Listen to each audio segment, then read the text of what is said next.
तैयारियां कहां तक पहुंची शेखुल इस्लाम साहब? तैयारियां मुकम्मल है, बस खिलाफ काबा को अर्के गुलाब से तर किया जाएगा। वो गुलाब खरीदते हैं, गुलाब बेचते हैं, वो गुलाब का तराजू बनाते हैं, गुलाब को गुलाब के साथ तोलते हैं, इसीलिए तो बाजार गुलाब से भरे रहते हैं। मेरे सुल्तान, मस्जिद नबवी के लिए शमादान भी तैयार हो चुके हैं। माशाल्लाह। और ये अतियात भी। अल्हम्दुलिल्लाह।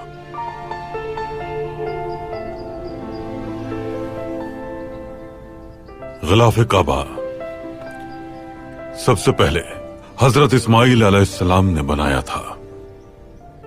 जिस वक्त हमारे पैगंबर ने काबे को फतह किया सल्लल्लाहु अलैहि वसल्लम, इस अजीम रिवायत को ता क़यामत जारी रखने का हुक्म फरमाया।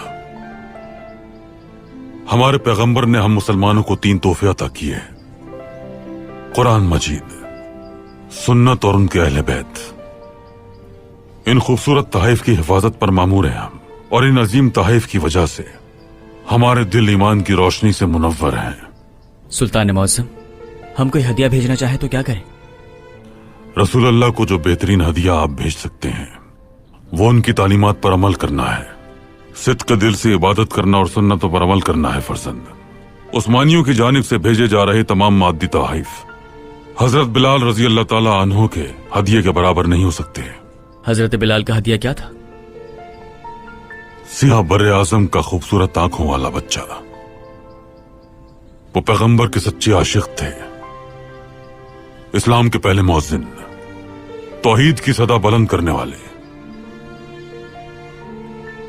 पैगंबर अकरम के विसाल के बाद सल्लल्लाहु अलैहि वसल्लम हजरत बिलाल दोबारा अजान न दे सके, मदीना में कयाम न कर पाए, शाम की जानिब चले गए।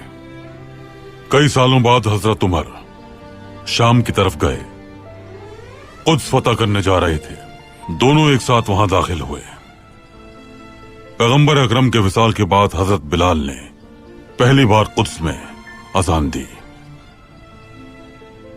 एक रात पैगंबर अकरम ने ख्वाब में उनसे फरमाया, क्या इतनी जुदाई काफी नहीं है बिलाल? हजरत बिलाल से रहा ना गया, वो वहां से रवाना हो गए। जैसे ही वो मस्जिद नबवी पहुंचे तो गश खा के गिर पड़े। जब उन्हें होश आया तो उनके सामने हजरत हसन और हजरत हुसैन तशरीफ फरमा थे। अगर हम आपसे कुछ मांगे तो क्या देंगे? उन्होंने पूछा। बिलाल ने गुलाम हूं आपका जवाब दिया। इस वक्त की अजान आप दें, उन्होंने कहा। बरसों बाद मदीना हजरत बिलाल की अजान से गूंज उठा। लोगों को ऐसा लगा जैसे पैगंबर अकरम का जमाना वापस आ गया हो।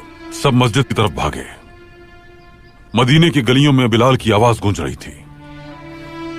उन्होंने ये हदिया पेश किया अपने आका के लिए। अच्छी तरह कुरान पढ़ना निहायत अहम है। खुश नसीब है वो जो इसे वसीला बनाए। अल्लाह हम सब से राजी हो।